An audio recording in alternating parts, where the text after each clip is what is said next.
Manifesto మొన్న మీరు release చేశారు, తర్వాత ఇప్పుడు కూటమి ఒక మేనిఫెస్టో రిలీజ్ చేసింది. దానికి దీనికి అసలు వ్యత్యాసం ఏంటి? ఇప్పుడు మొన్న మా manifesto YSR Congress party manifesto Jaganmohan Reddy గారు రిలీజ్ చేయడం జరిగింది. ఏదైతే చేసేయో అయ్యే పొందుపరిచి మా మేనిఫెస్టోని రిలీజ్ చేసాం.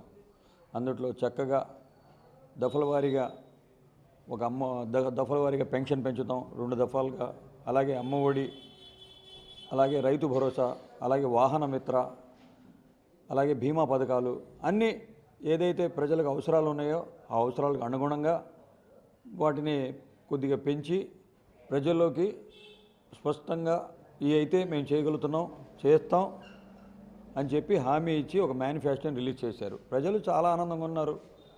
ప్రజలైతే అమ్మ ఒడి కూడా పెంచారు మాకు, అలాగే వాహన మిత్ర అందరూ కూడా వాళ్ళందరూ హ్యాపీగా ఉన్నారు.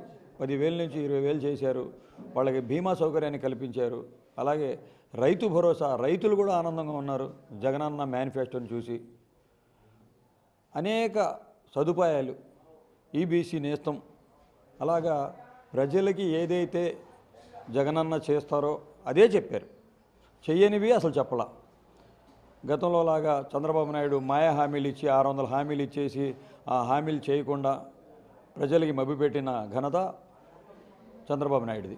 మరి ఈరోజు జగనన్న నేను ఇవన్నీ చేయగలుగుతా, ప్రజల్లోకి ఇవన్నీ తీసుకెళ్తా, నేను ఈ చేసేయే చెప్తున్నాను అని చెప్పడం జరిగింది. మరి ఈరోజు చంద్రబాబు నాయుడు మేనిఫెస్టో రిలీజ్ చేశారు.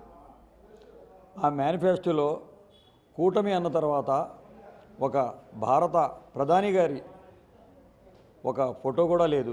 కూటమి అన్న తర్వాత దాంట్లో ఒక ఫోటో లేదు. బీజేపీ వాళ్ళు అసలు ఆ మేనిఫెస్టోని అసలు ముట్టుకోవడానికే అసలు ముందుకు రావట్లా. కేవలం జనసేన, తెలుగుదేశం కలిసి ఈ యొక్క మేనిఫెస్టోని తయారు చేశారు. అసలు ప్రజలకి ఉపయోగకరంగా ఉంది ఆ మేనిఫెస్టో? అసలు మేనిఫెస్టోలో చంద్రబాబు నాయుడుకి ఎవరైనా నమ్ముతారా?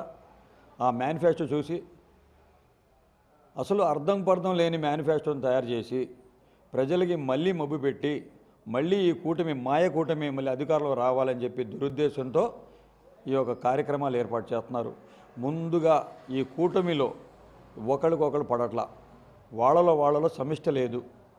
వీళ్ళు ప్రజలకి మేలు చేసేవాళ్ళు, వీళ్ళు ప్రజలకి సేవ చేసేవాళ్ళు కావాలని చెప్పి ఒక మాయ కూటమిగా ఏర్పడి ఒక మేనిఫెస్టో ఏదో నామకే వాస్తే మేనిఫెస్టో రిలీజ్ చేశారు తప్ప ప్రజలకు ఉపయోగకరమైన మేనిఫెస్టో ఏం లేదు. దాంట్లో ప్రజలకు ఉపయోగపడే మేనిఫెస్టో ఏదైనా ఉందంటే వైఎస్ఆర్సీపీ మేనిఫెస్టోనే, జగనన్న మేనిఫెస్టోనే. గతంలో కూడా ఏదైతే హామీలు ఇచ్చామో ఆ హామీలు 98% హామీలు మేము నెరవేర్చాం. తప్పకుండా ప్రజల్లోకి వెళ్తున్నాం.